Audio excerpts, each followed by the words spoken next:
Alors bonjour à tous, donc je me présente Florian Caillot, donc en bac plus 4 vente et gestion de projet. Donc je suis là pour vous présenter donc via cette petite vidéo ma recherche autour de mon mémoire de bac plus 4, donc par rapport à mon alternance, donc au sein de l'hôtel Kira de Bon, le Cottage. Alors pour cet oral, donc ça s'articule autour de 5 axes. Le premier, donc la présentation de l'entreprise, donc l'hôtel Kyriade, et du groupe Louvre Hôtel Group, donc le propriétaire de la marque Kyriade. À côté de ça, donc on parlera du marché et des consommateurs, pardon, ce qui nous emmènera sur le choix du thème. Suite à ce choix du thème, on passera donc sur la revue de littérature pour déboucher sur la problématique.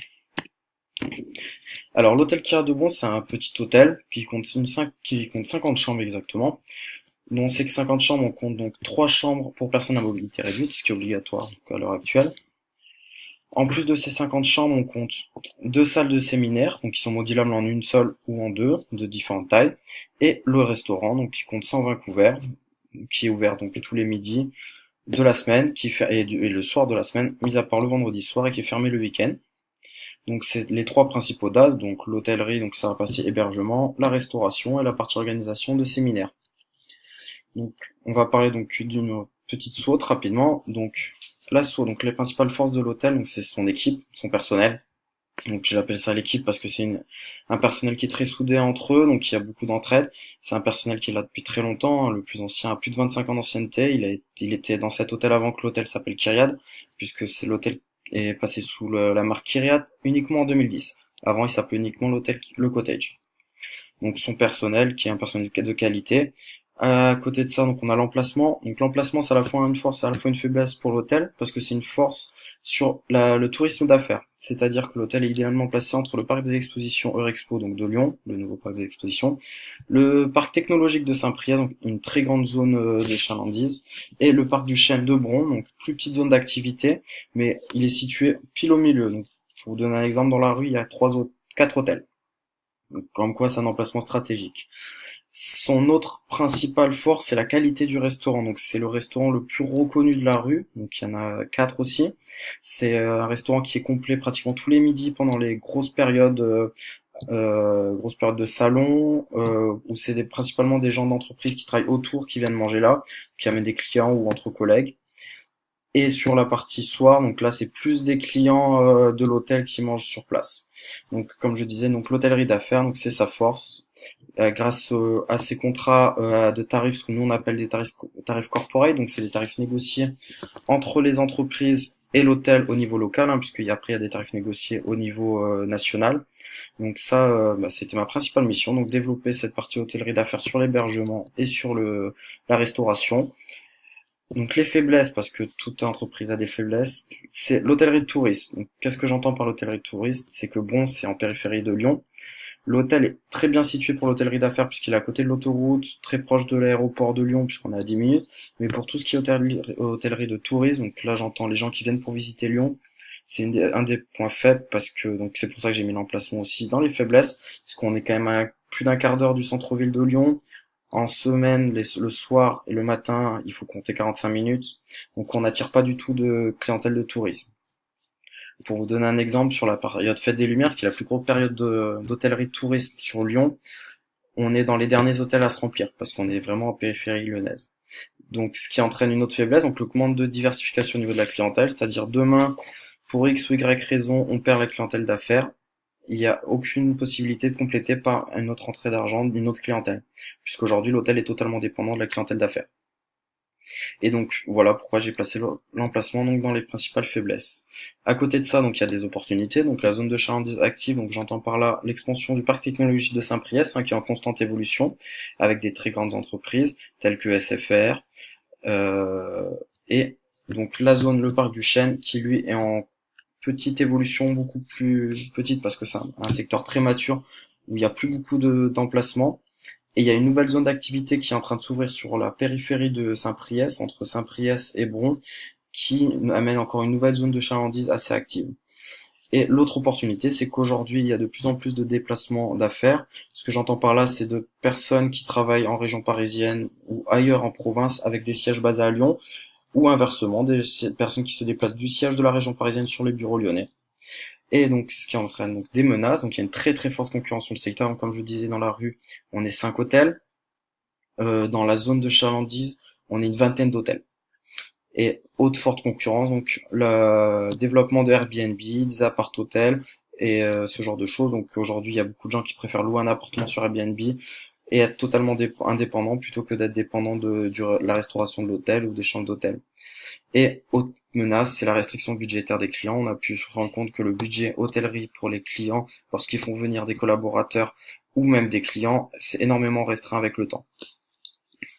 Donc voilà, donc, quelques chiffres donc, pour finir de présenter l'entreprise. Donc les taux d'évolution, le taux de remplissage, c'est le pourcentage, donc comme ça, le taux de remplissage, il est assez bon dans l'hôtel. Donc on a à peu près aux alentours de 70% de taux de remplissage constamment. Avec une petite pointe en 2012, on a atteint les 80% de taux de remplissage sur une année, ce qui est très très bon. Parce que la période donc d'été, suite à notre clientèle, une clientèle d'affaires, la période estivale est une période très très vite pour nous. On n'est même pas à 20% de taux de remplissage sur l'été. Et donc sur la courbe verte, donc là vous voyez la part de l'hébergement sur le chiffre d'affaires total, c'est-à-dire ce que représente la partie chambre sur le chiffre d'affaires global. Donc c'est du 60% constamment du chiffre d'affaires, donc c'est là où on peut pas se rater, c'est vraiment la partie la plus importante. Et donc sur le graphique de droite, on voit les évolutions des différents chiffres d'affaires. Donc en partant du bas, le vert c'est le second as, donc c'est la partie restauration, c'est ce qui pèse à peu près 30% du chiffre d'affaires. La courbe bleue, donc là c'est la partie hébergement, donc ce qui est autour des 60% constamment du chiffre d'affaires. Et en jaune, vous voyez donc l'évolution du chiffre d'affaires global. Donc à savoir que ce chiffre d'affaires global englobe, en plus de ces deux autres chiffres d'affaires, la partie séminaire, donc qui est une partie aussi importante mais très très faible par rapport à l'hébergement par exemple. Donc un chiffre d'affaires qui oscille aux alentours des 1,4 million, 1,5 million, qui monte les bonnes années comme en 2012 aux alentours d'1,8 million, mais sans jamais dépasser les 1,8 million. Donc là, je vais te présenter rapidement donc la partie Louvre Hôtel Group, donc le groupe la maison mère de Kyriade, donc qui regroupe les marques Kyriade, Campanile, première classe, Kyriade Prestige, ainsi que les marques Golden Tulip, Royal Tulip. Donc là, c'est du plus haut de gamme. On en trouve un seul dans la région lyonnaise qui a Saint-Priest, le Golden Tulip. Donc le chiffre d'affaires du groupe en 2017, il se porte à plus de 132 millions d'euros, ce qui est quand même pas mal, avec un taux de croissance de 3,7%. Donc ce qui le place dans les gros groupes hôteliers. À l'heure actuelle, c'est le deuxième groupe hôtelier européen, donc après le groupe Accor, et huitième groupe mondial, là où Accor est cinquième par exemple. Donc Louvre Hôtel Group, en plus d'être un groupe, donc c'est assez particulier comme fonctionnement parce que par exemple, les Kyriades sont uniquement des hôtels franchisés, c'est-à-dire qu'on ne doit rien au groupe. On a ce qu'on appelle une visite mystère une fois de temps en temps, c'est-à-dire à peu près tous les 3 mois, qui vient vérifier si on répond au standing de la marque Kyriade. Mais à côté de ça, on est totalement libre de l'aménagement, de la décoration et des tarifs que l'on affiche. C'est pareil pour Kyriade Prestige qui est un franchisé. Contrairement à ça, les campaniles sont uniquement des filiales, c'est-à-dire que chaque hôtel doit répondre aux normes du groupe, tout comme les premières classes. Ça, c'était pour passer sur la partie donc le marché. Donc le marché, donc avec une SWOT rapide. Donc les forces et les faiblesses du marché à l'heure actuelle.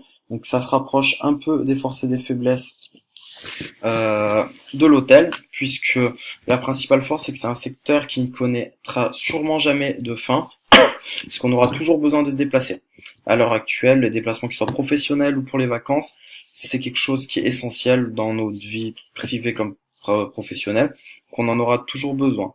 À côté de ça, c'est un secteur reconnu dans le monde entier, donc quel que soit vos pays d'origine ou le pays où vous allez toujours chercher un hôtel.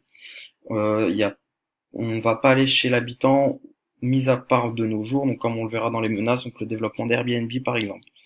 Et on compte à l'heure actuelle en France plus de 80 millions de touristes, c'est-à-dire qu'en 2016 en France il y a eu 80 millions de touristes. À côté de ça on a des faiblesses, donc la forte concurrence, comme je le montrerai un peu plus tard, la dépendance aux événements extérieurs, donc lorsqu'il y a des attentats, des risques climatiques, l'hôtellerie pâtit énormément de ces risques-là, et c'est un secteur mature qui souffre de ses concurrents indirects, donc Airbnb, les maisons d'hôtes, la sous-location, ainsi de suite. À côté de ça, on a des opportunités.